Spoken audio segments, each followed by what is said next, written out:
If you will be participating in English today, please be sure to select the English channel by clicking on the interpretation icon at the bottom of your screen, and then selecting English from the list.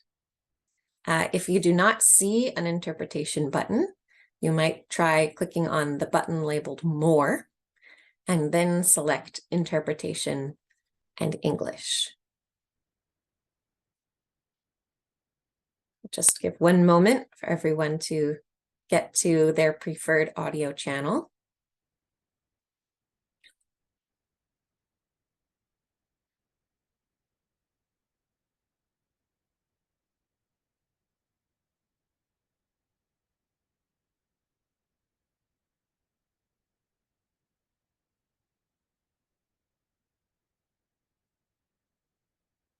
Okay. So hopefully we are now all where we would like to be. So I will begin by quickly introducing myself for anyone who doesn't know, I have not met already.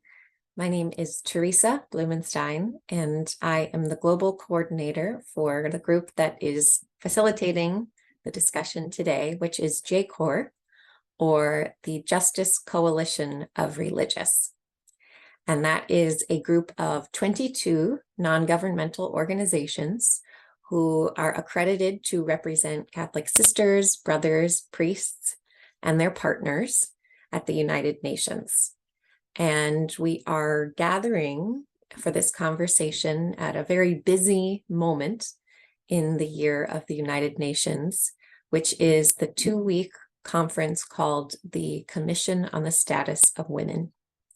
And that is the UN's conference on gender equity and the empowerment of all women and girls.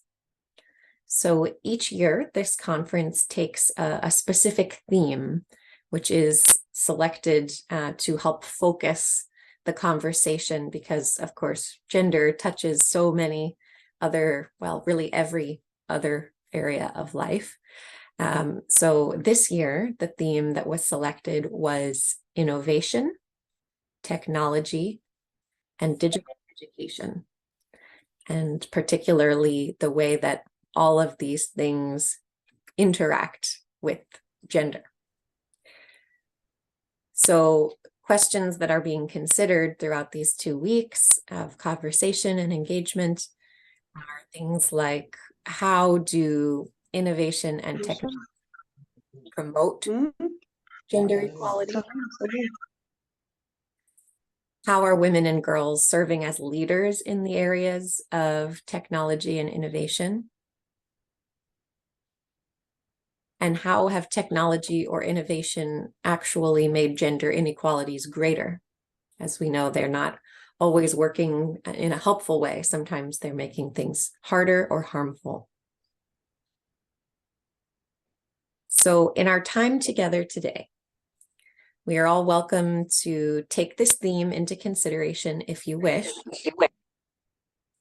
but you are not limited to this particular theme in any way, because as NGOs at the UN, it is part of our role to not only respond to the UN when they ask for input on specific subjects, but it's also our role to shape the UN's agenda by bringing attention to bringing the attention of UN leaders to the subjects that we find the most concerning or the most important.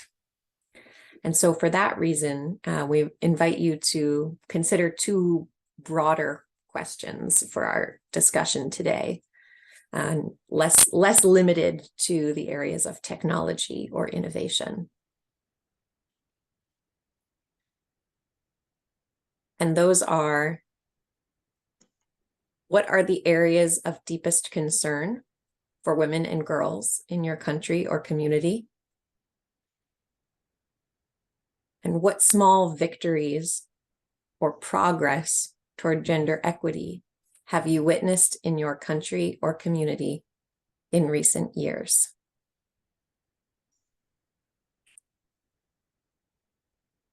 So I will put those on the screen in a moment. And we will take a few minutes to consider them individually before we share with each other. But before we go into our personal reflection, I will invite us all into a very brief opening prayer.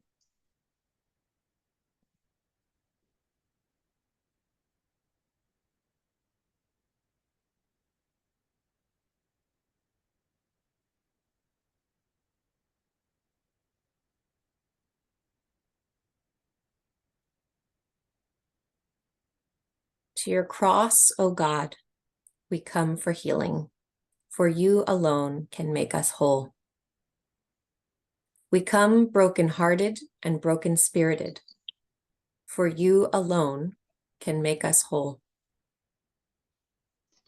We come broken in body or in mind, for you alone can make us whole. We come with broken relationships and promises, for you alone can make us whole.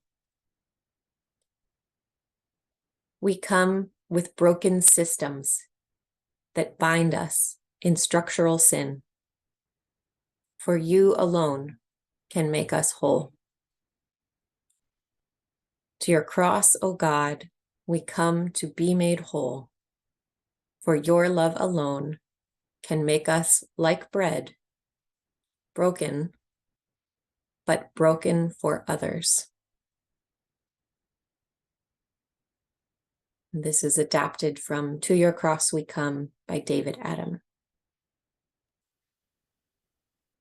So once again, we will now take a few minutes to quietly reflect individually on two ideas. What are the areas of deepest concern that you have for women and girls in your country or community? Its challenges, the greatest problems. Or on the other hand, what small victories or progress toward gender equity have you witnessed in your country or community in recent years? So the highs and the lows, the challenges and the progress. So we'll just take a few minutes to consider these ideas, and then we will begin our discussion.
Hey, welcome back from reflection, everyone.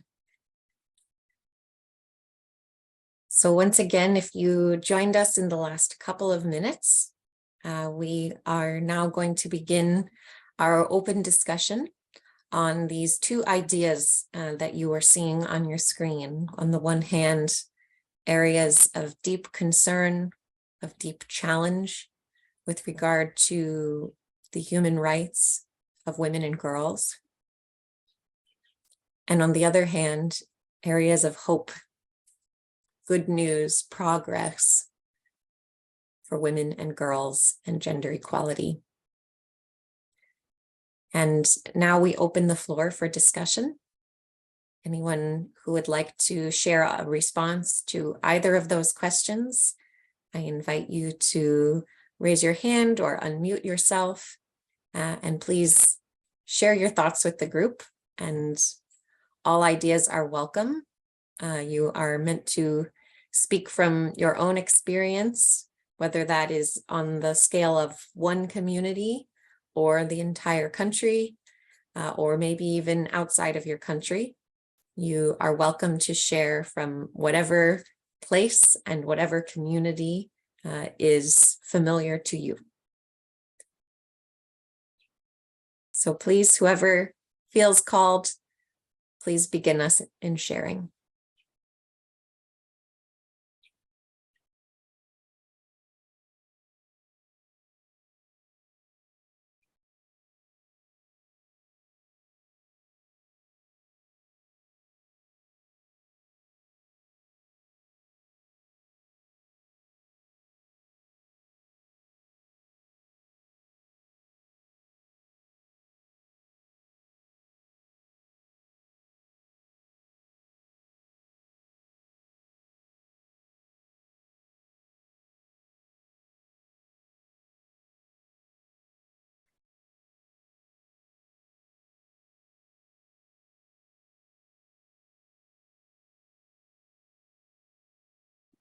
Please don't be afraid or intimidated to share. We are a small group, so anyone is welcome. Hortense, Pierrette, Prince, Lorianne.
Maybe I will put the interpretation channel instructions on the screen one more time in case that's helpful.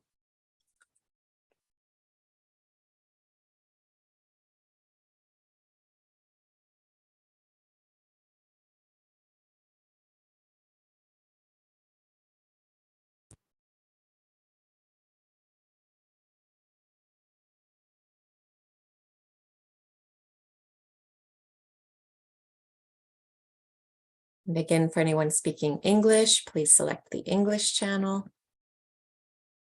by clicking on the interpretation button and selecting English. Or if you don't see that, by clicking on the More button, then select Interpretation and English.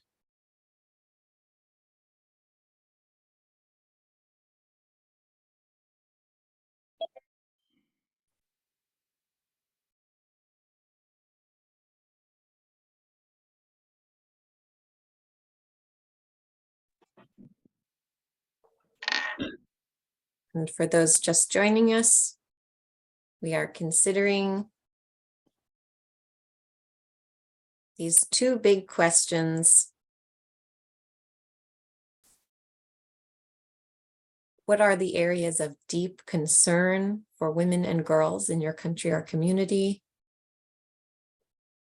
And what are the areas of progress or small victory toward gender equity that you've witnessed in your country or your community?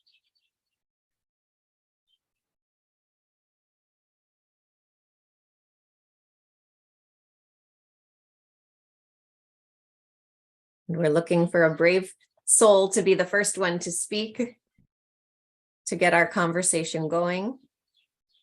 And really any comment at all is welcome from whatever experience you have.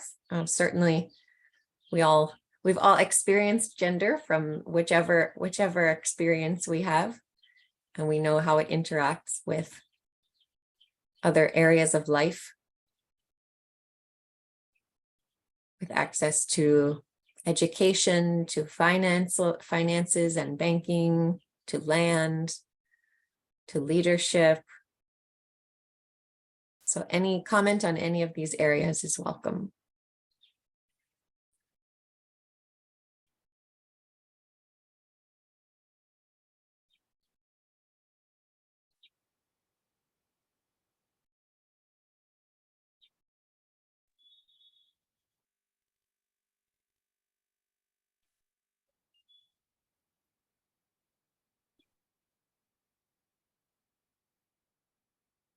So would someone be so kind as to offer a first comment for us? Yes, please, Hortense. Thank you very much. I'm very happy to be part of the panel. I just want to share a little bit of my own experience. What I see as progress so far as women and gender is concerned, I can see that more and more people are aware of the fact that men and women were created equal in front of God for dignity. More and more, that awareness is there. More and more parents send their children to school equally. But if there was a choice to be made, they would prefer to send the boy child to go as further as possible. The girl might get the basics. Maybe she can go to, let me say, here we end in class 6, just the primary, she can be able to write her name. Not so much. So the choice will always be like, so far as school is concerned, the boy will go further than the girl. And on the sad note, I really find it difficult that we women, girl child, we have been told that we are a weaker sex. We grow with that. It is in our head that we are a weaker sex.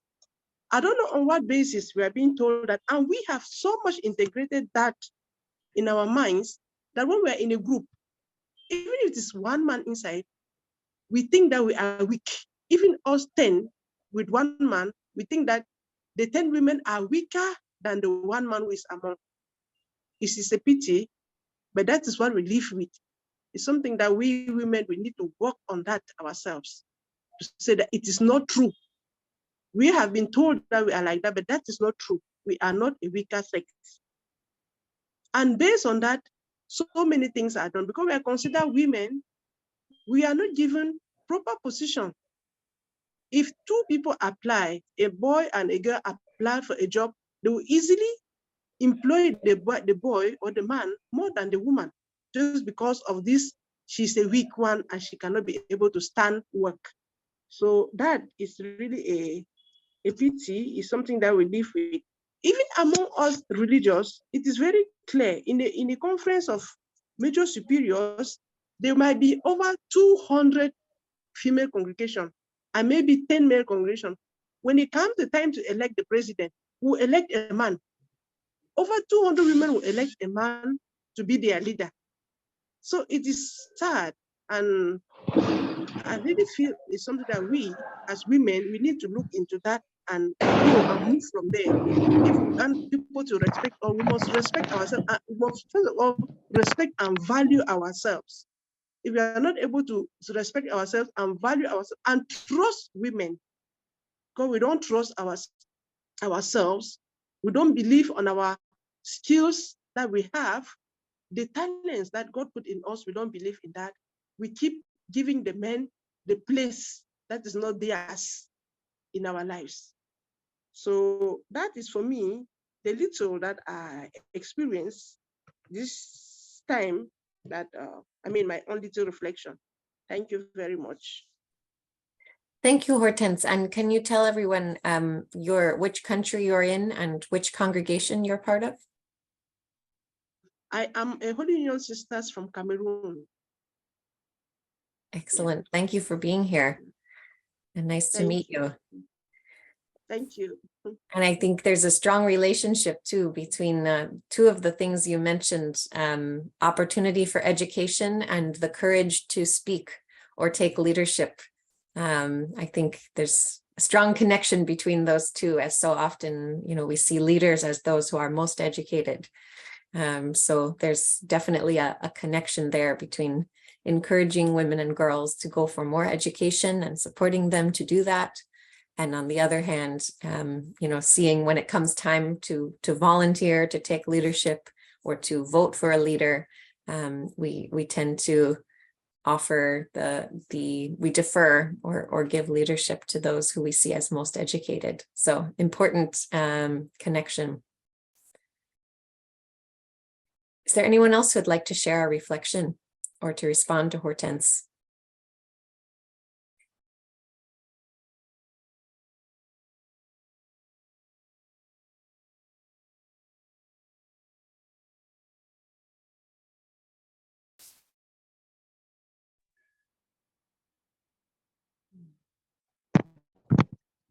Bonjour.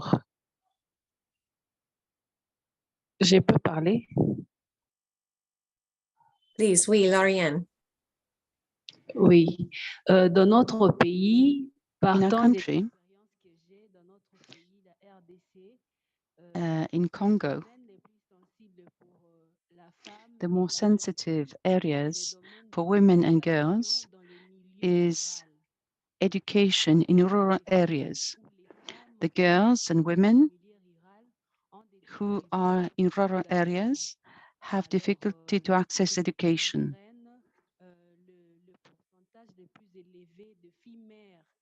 So we have a lot of girls who have children, young girls, and they are not married, and they have quite a few kids, and they can't study. So that is one of our biggest problems regarding women and girls. Sometimes these women are around the cities or in very poor rural areas. They have difficulty to get access to education. So they become mothers very young and they are illiterate. What has changed in our country for girls and women in cities, women who live in cities and girls who live in cities, they go to school and they can get an employment. Even if they do not get as much work as men do. However, it is a small step going towards equality. There is a very small percentage of women who are working, but in the rural areas, they do not have the same opportunities and they are not considered. That is all I can say. Merci beaucoup, Lauriane. That's a good, important observation, this relationship, or rather this difference, not only between genders, but also between those in the urban areas and rural areas. There's certainly a larger we see even a larger gap in rural areas. And you said you were from DRC, Lorian. Are you a member of a congregation also, or do you work with one?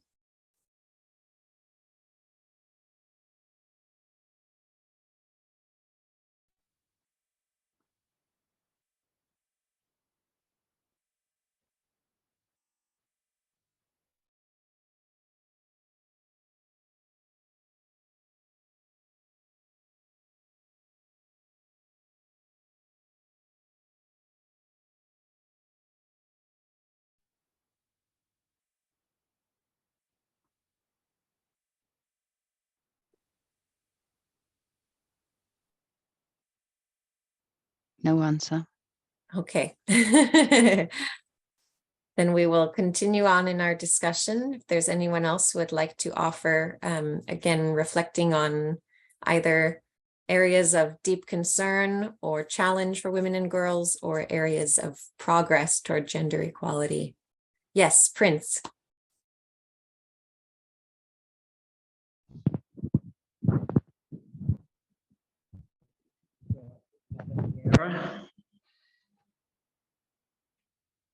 Am I audible? Yes, please, go ahead. Okay. So I came with the idea that somebody will be presenting, that I will be participating, but just now I saw the questions, and then to short time I was trying to get some of my reflections, concerns, and care for our women. So I just mixed up both questions, and I would like to express my reflection. If I'm not audible, tell me please. I will put off the video and go with audio. We hear you well. Please go ahead. Thank you. Yeah, so first of all, I would like to appreciate the efforts that even you have taken the registration form. Now, the other years, I saw the first column was the brother, father, and so on. This time I saw the first preference was given for our women. Yeah, so thank you for that effort. I was able to observe and happy for that. Also, I am able to, I am a Claretian missionary, Prince Cornelius, from India, but now, as if now I am serving in Malaysia. So it's a general view and concern. I am able to witness our women in various areas, unlike before, like such as arts, science, technology, and even politics, that we do witness that women leadership is more accepted and welcomed and more encouraged. Now that this we achieve through equal reservations and more privileges, so that after a goal that we travel together. This not with that, there are more efforts I am able to witness, but still I feel not enough. Now many a time limited to household works. Now the system here created such a way that you don't need a man to control women. A women enough to control the thoughts, the ideologies. That's how the system is created here. So as Che Guevara says, freedom can't be imported. We want our women to fight, to come up with their own voices. Now it's time to address to the world, to the system, because even in our group, our target is women. We call the women, we talk to the women, and we empower the women. And I think, okay, it's okay to begin with, but next step we have to go that who is controlling the system that controls the persons that control. There we have to address. We need them to participate in our discussions so that we really achieve our target. Because again, for a women program, again we call women. Women are so sharp, and then they just want a field to play that. So yeah, so we need more participations from the system, from the men's side, and we want more. As my concern goes, we want more women perspectives, ideologies, leadership. I mean strongly that women perspective. It may be a woman, but still the ideology inserted. This is the perspective is men perspective. Now that's what I meant. You don't need men to control, but women to women is enough. That's what we want, more perspectives, be it reinterpretation of the science, the religions, the whatever it be. So we want more of their visions, ideologies, and the ideologies of the world, and then more women leadership. We are happy to be led by them. There's nothing, not all men are controlling. So we want more, but as I said, freedom can't be imported. We want our own women to come up, and surely we will be happily hand in hand, not giving our cooperation. Thank you. That's great. Thank you, Prince. And Prince, I know you are a Claretian also, so I will add that for those who are just meeting you. And thank you for being with us. And you've mentioned something, a very important part of the work as well, which of course is, partnership between men and women for the empowerment of women and girls. Since of course we see so many leadership spaces, or, even in writing and studying the texts that we encounter, even if the classroom is full of women, the text was written by a man. And that's especially true in areas of theology and spirituality, in addition to so many other subjects. So there's special attention that needs to be paid, certainly, in the areas of kind of shifting our mindset about the value of women's voices as educators and as people of wisdom who have something valuable to share. And I think in faith communities, that's especially needed. So thank you for lifting that up and for offering yourself, and I know so many others, as a partner, as a male partner in the work of gender equality. That's great. Thank you.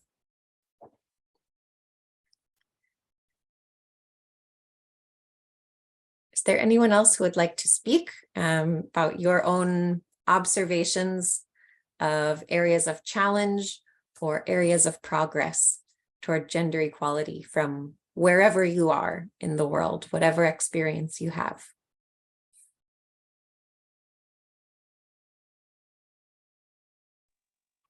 Hi, Teresa. Greetings, Yes. everyone. Hello, Sarudzai. Yes. Hello. Yes, I would also like to just add on the issues of maybe policy. When it comes to policy in our country, they are there also to protect the women. Of interest, I would like to talk about the policy on pregnancies. So if a student gets pregnant, they can still continue with their education. But the main challenge that is there is also the issue of stigma, that they would not have the courage to come and join others to continue with their education. So the girls they are disadvantaged in that area. Then the other one that I would like to talk about is on the issue of education of the girl child. You'll find that it's more up to secondary level. When it comes then to the university level, the subject that they choose or the areas that they want to study about is different from that of the men. I think traditionally, the ladies have been taking the areas of arts, humanities, and commercials, and then the boy child more on the STEM and technical subjects. But you'd find that the percentage of young ladies who are taking up that is a little bit on the lower side. And then on leadership, again, you find that it's more on the low jobs that you find the ladies, the women on leadership. And then when it comes to higher jobs, you find that it's the men who are taking the challenging jobs that are there. So I think that the traditional aspect has kept the women again taking up the challenging jobs that are there. And lastly, it is also in the rural population that you'll find that in case of any poverty, you find the boy child is the first priority to go to school, even though our policy says compulsory education for all or equal education for all. But still, you find that the traditions and the culture still disadvantage the girl child. So I think that's one area that we need also to look at and try to empower the women in the rural areas. Thank you. Thank you, Sarudzai. And could you just tell the group what country and congregation you're from? Okay, I'm from Zimbabwe and I'm a Dominican sister. Thank you. Excellent, thank you. So we've gotten voices from several different corners of the continent, which is excellent. And you make great comments there, Sister Sarudzai, about well, first of all, the idea that having children need not necessarily prevent someone from continuing education, but then there's an important role for educators in kind of creating a culture in a learning environment where women or where girls can feel comfortable coming and continuing education, even if they are pregnant. And that's one action that educators can be part of, helping to create that space for them and encourage them. And I also appreciate the comment about how in gender stereotypes not only tell us, as was mentioned earlier, you know, that in general men are stronger and better leaders, but they also get very specific about even what areas of study are appropriate for men versus women, and how that's really limiting to both of us, to all of us, I should say, because there are certainly men in the world who feel passionate about humanities and arts, and there are certainly women in the world who have talent and are passionate about science and about mathematics. So, you know, these are very powerful and damaging stereotypes that really hold us all back as a society from being able to use our own gifts. Is there anyone else who would like to share a reflection on areas of deep challenge or areas of progress for gender equality, or to respond to any of the reflections that you have heard thus far?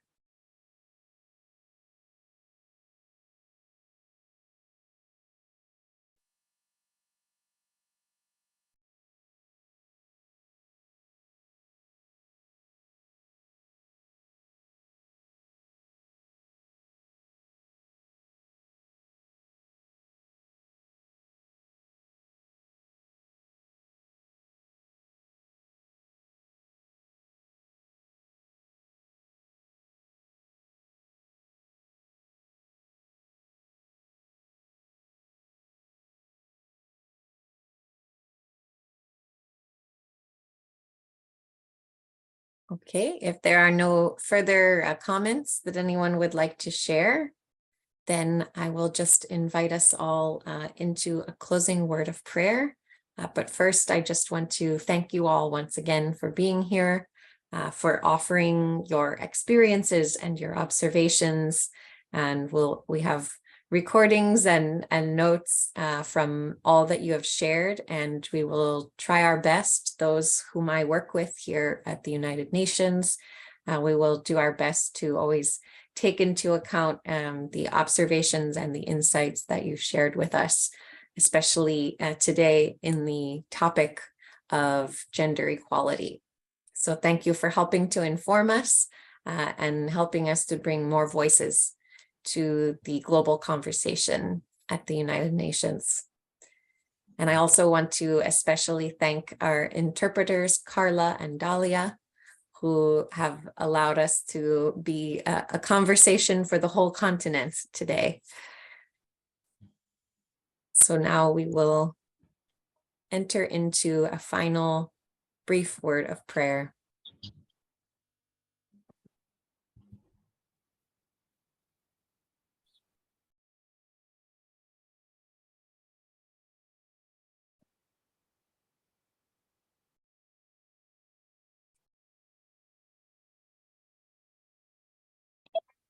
And as we enter into this prayer, I want to name the artist whose work we have been viewing throughout this session today.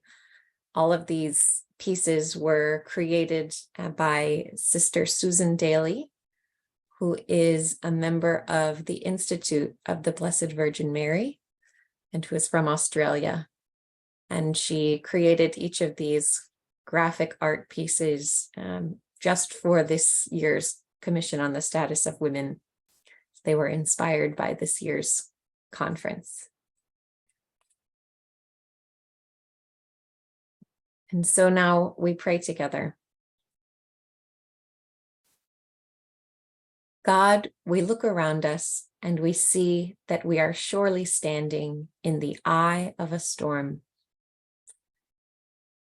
The road to a world of gender justice stretches out long, too long before us.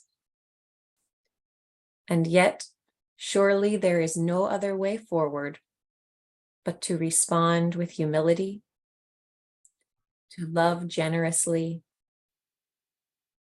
to laugh out loud with delight in your presence, and to rejoice in the eye of this storm. Help us to blaze a clear path forward, especially for the women and girls who will follow us. Strengthen our hearts and our hands to do the work that hope requires.